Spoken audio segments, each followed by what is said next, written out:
O Brasil está na lista das nações mais violentas do mundo, por isso, a taxa de homicídios é uma das mais altas do planeta. Só em 2021, o país encabeçou o ranking de países com mais homicídios em números absolutos, ficando na frente de nações como Nigéria, que aparece em segundo lugar, e Índia, que ficou em terceiro. Estudos recentes também indicam uma expansão preocupante das organizações criminosas no país. 19% da população, cerca de 30 a 50 milhões de pessoas, vivem sob o controle de organizações criminosas ou milícias. No meio de todo esse caos estão as forças de segurança do país, que tentam de alguma forma frear o descontrole da violência no Brasil. Uma das principais estratégias de tentar desarticular esses grupos criminosos são por meio de operações militares, que muitas das vezes mobilizam milhares de policiais. Esse tipo de ação gera muitos efeitos colaterais, pois esses grupos criminosos, na maioria das vezes, estão fortemente armados e quase sempre acabam enfrentando os agentes de segurança.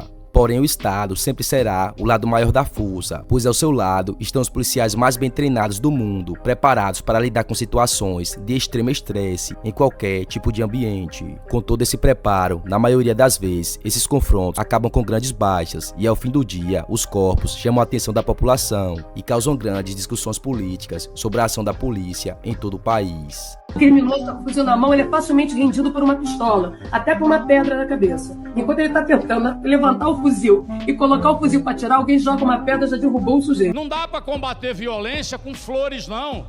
Não dá para combater esses criminosos que estão soltando bombas com drones em cima da polícia, dizendo, olha, por favor, entregue. Pessoal, e como já é de costume, se vocês gostarem do conteúdo, não esquece de curtir e me seguir. Estamos com a nova meta de bater 120 mil inscritos, então me ajuda aí, beleza? É isso e bora para o vídeo.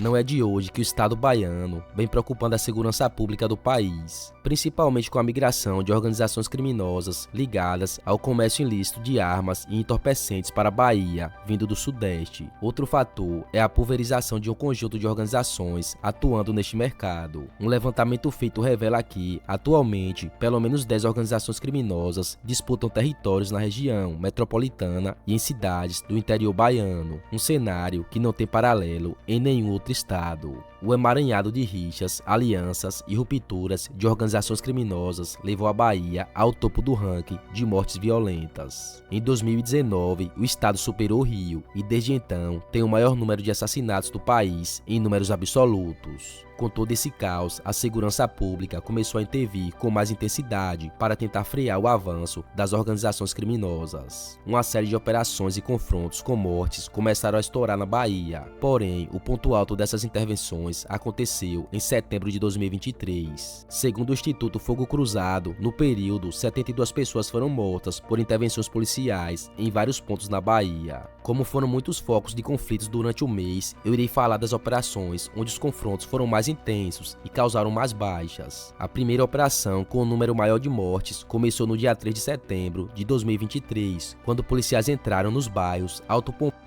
e Calabar e travaram um confronto intenso na região. Segundo a Secretaria de Segurança Pública da Bahia, o embate acabou com 11 suspeitos mortos, 8 pessoas presas, 4 ações com reféns que foram liberados e apreensões de 6 fuzis, 11 pistolas e 3 granadas. A PM informou que todas as mortes contabilizadas foram de pessoas que tinham envolvimento com facções criminosas. Já no dia 15 de setembro, os policiais pretendiam realizar apenas o cumprimento de algumas ordens judiciais à procura de foragidos, armas, munições e entorpecentes. Porém, os policiais caíram em uma emboscada e o que era para ser apenas mais uma operação cotidiana se tornou um grande conflito. Mais de 40 criminosos fortemente armados participaram do esquema montado na BR-528, conhecida como Estrada do Derba. Infelizmente, o agente da Polícia Federal, Lucas Caribé Monteiro de Almeida, de 42 anos, que era integrante do grupo de pronta intervenção da Polícia Federal e atuava como policial há 10 anos, foi atingido por disparos durante o confronto e, infelizmente, não resistiu aos ferimentos. Outros 2 policiais foram baleados, um ferido no olho esquerdo e o outro atingido de raspão do lado esquerdo do rosto. A partir daí, as operações que já eram intensas ficaram ainda mais, e agora os policiais iriam atrás dos criminosos que tiraram a vida do seu colega de farda. E na mesma hora, a polícia deu uma resposta extremamente enérgica. Somente naquele dia, mais de 100 policiais de diversas unidades foram mobilizados. Do dia 16 a 21 de setembro, 10 suspeitos envolvidos na ação, que resultou na morte do policial federal, foram mortos em Salvador e cidades da região metropolitana. Já no dia 21 e 22 de setembro, 10 homens foram mortos na cidade de Crisópolis e em Águas Claras, bairro de Salvador. Essas foram algumas das operações com mais óbitos entre as diversas que foram registradas no estado da Bahia no mês de setembro. Como foi dito anteriormente, segundo o Instituto Fogo Cruzado, foram mais de 70 pessoas mortas em intervenções policiais em vários pontos do estado. Essa quantidade de confrontos com mortes gerou debates no país. Alguns especialistas não concordavam com o investimento do governo em favorecer o confronto da polícia com os criminosos. Segundo eles, só estariam gerando mais mortes e medo para a população baiana. Já outras pessoas do ramo da segurança afirmam que as mortes só estavam acontecendo porque as organizações criminosas estavam cada vez mais poderosas e que se o Estado não agisse com pulso firme, iria perder essa guerra. O fato é que o resultado dessa onda de violência afeta diretamente a população baiana, como escolas amanhecendo fechadas e deixando milhares de alunos com aulas temporariamente suspensas. Diversos comerciantes estão sendo prejudicados, sem poder abrir as portas dos seus comércios, além do transporte público, que são suspensos em vários pontos na região, impossibilitando milhares de pessoas de trabalhar.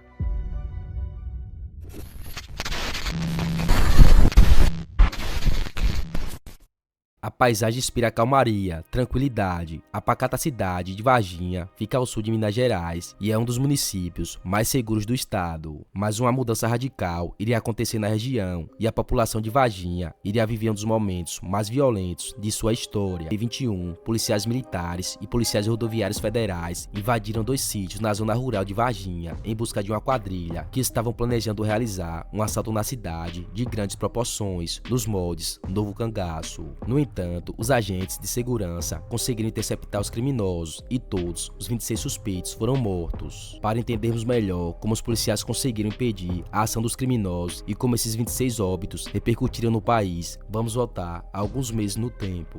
No segundo semestre de 2021, a Polícia Federal, a Polícia Militar de Minas Gerais e a Polícia Rodoviária Federal trabalhavam com informações de que a cidade de Varginha, no interior de Minas Gerais, seria alvo de um mega assalto realizado por bandidos do chamado Novo Cangaço. Segundo as investigações, o grupo planejava um roubo de 65 milhões em um centro de distribuição de valores do Banco do Brasil. Depois de meses trocando informações, agentes da Polícia Rodoviária Federal e do BOP de Minas Gerais realizaram, no dia 31 de novembro de 2021, por volta das 5 horas da manhã, uma operação contra essa quadrilha. Os moradores foram acordados ao som de tiros e explosões. Segundo a Polícia Federal, cerca de 500 tiros foram dados. As pessoas assustadas ligaram para o 190. 190, qual a sua emergência? Tá numa barulhada, começou agora às 5 horas da manhã, não tá parando. Não sei se você tá ouvindo, olha.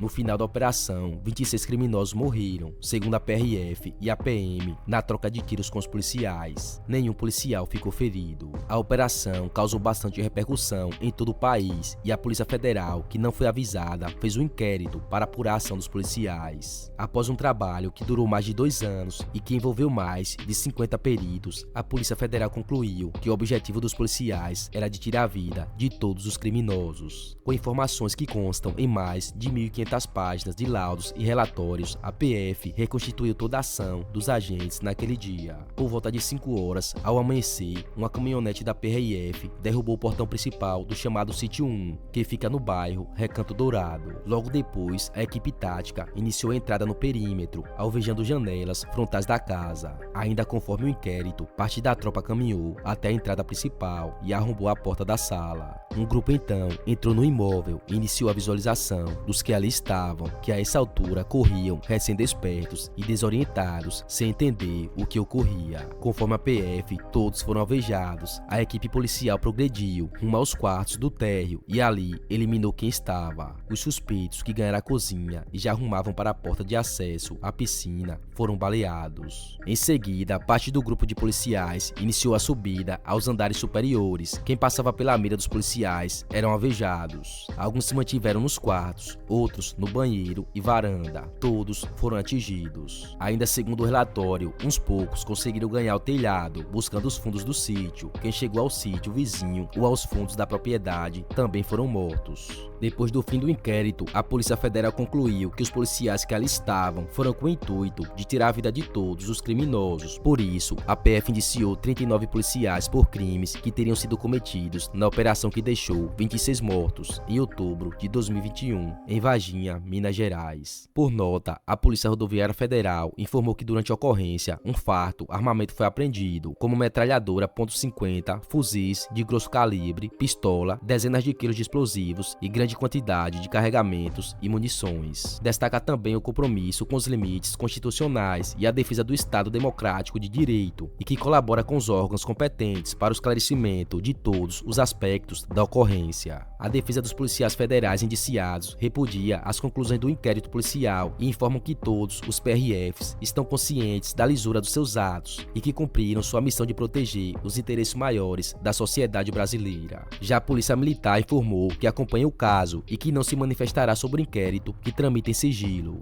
Já em agosto de 2025, o Ministério Público promoveu o arquivamento parcial das investigações feitas pela Polícia Federal e denunciou 10 policiais por 5 mortes. No caso das outras 21 mortes, o MPF considerou que a ação policial foi legítima, tendo como finalidade o exercício de legítima defesa preventiva. Ou seja, para os outros 29 agentes, o caso foi encerrado e o MPF entendeu que eles agiram em legítima defesa. Já os demais, o processo ainda tramita na Justiça Federal sob sigilo judicial. Essa com certeza foi uma das operações mais letais da história de Minas Gerais e a ação equivaleu a 22% de todos os óbitos decorrentes de intervenções policiais no ano de 2020 no estado. 190, qual sua emergência?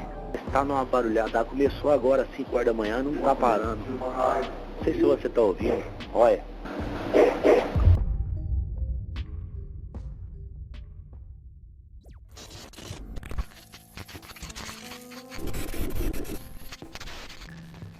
No dia 28 de julho de 2023, por volta das 22 horas, policiais da rota faziam patrulhamento próximo à comunidade Vila Júlia. Em determinado momento, indivíduos armados atiraram contra os agentes. 2 policiais foram atingidos pelos disparos. Patrick Bastos Reis foi baleado próximo ao tórax e o segundo policial na região da mão. Viaturas da polícia foram acionadas e as vítimas foram encaminhadas para o pronto atendimento municipal rodoviário. Porém, apesar dos esforços, infelizmente, Patrick Reis não resistiu aos ferimentos e morreu no hospital. Patrick tinha 30 anos, era casado e pai de um filho. A morte do jovem soldado abalou toda a polícia do estado de São Paulo e assustou a população pela ousadia dos criminosos de tirar a vida de um policial da rota. O Estado precisava dar uma resposta rápida para a sociedade. Por isso, no dia seguinte, foi criada a Operação Escudo, que inicialmente tinha o intuito de caçar e prender os responsáveis pela morte do soldado Patrick. Já no dia 30 de julho, a polícia prendeu o criminoso responsável por ter disparado contra o soldado Patrick.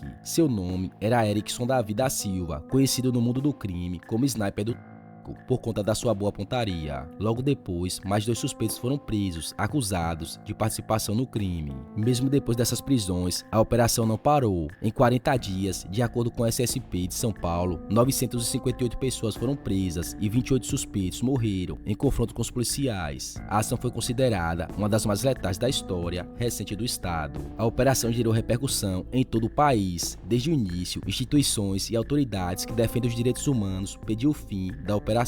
A coordenadora do Núcleo de Cidadania e Direitos Humanos da Defensoria Pública de São Paulo, Fernanda Balera, contou que já era esperado um alto índice de mortes desde os primeiros dias. Em todos os lugares, as pessoas diziam que a operação teria um número de 30 mortes. De acordo com ela, a quantidade seria referente à idade do PM Patrick, que tinha 30 anos. Ou seja, segundo a coordenadora, seria uma morte para cada ano do soldado. Em nota, a Secretaria de Segurança Pública de São Paulo afirmou que a Operação Escudo foi uma ação realizada para combater o crime organizado e o comércio de entorpecentes na Baixada Santista. A operação resultou em importantes avanços no enfrentamento à criminalidade, com a prisão de 388 foragidos da justiça, a captura de aproximadamente 600 criminosos e a apreensão de 119 armas de fogo, incluindo fuzis de uso restrito, além da retirada de cerca de 1 tonelada de das ruas. Após muita pressão dos órgãos de direitos humanos, no dia 5 de setembro de 2023, o governo de São Paulo anunciou o fim da Operação Escudo.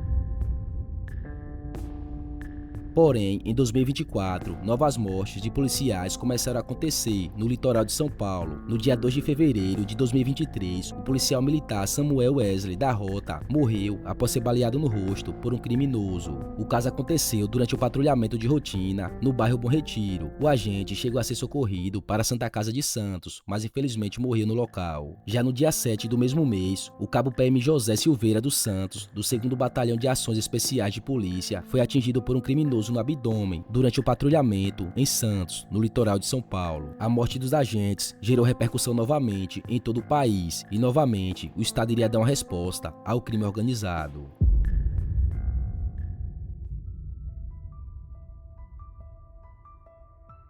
A Operação Verão foi estabelecida na Baixada Santista desde dezembro de 2023. No entanto, a segunda e a terceira fase, que contaram com reforço policial, foram decretadas logo após os assassinatos do soldado PM Samuel Wesley e o cabo PM José Silveira dos Santos. Entre o dia 3 de fevereiro e o dia 1º de abril, 56 pessoas foram mortas em confronto com os agentes de segurança. A Operação Verão na Baixada Santista foi 60% mais letal do que a Operação Escudo. Juntas, as duas ações policiais fizeram mais de 84 vítimas e são consideradas as mais letais da história da Polícia Militar de São Paulo desde do Carandiru. Até os dias atuais, as operações causam debates em todo o território nacional. Muitas pessoas concordam com a ação policial. Já instituições de direitos humanos e alguns políticos acham que não é dessa forma que a segurança pública deve combater o crime organizado no país.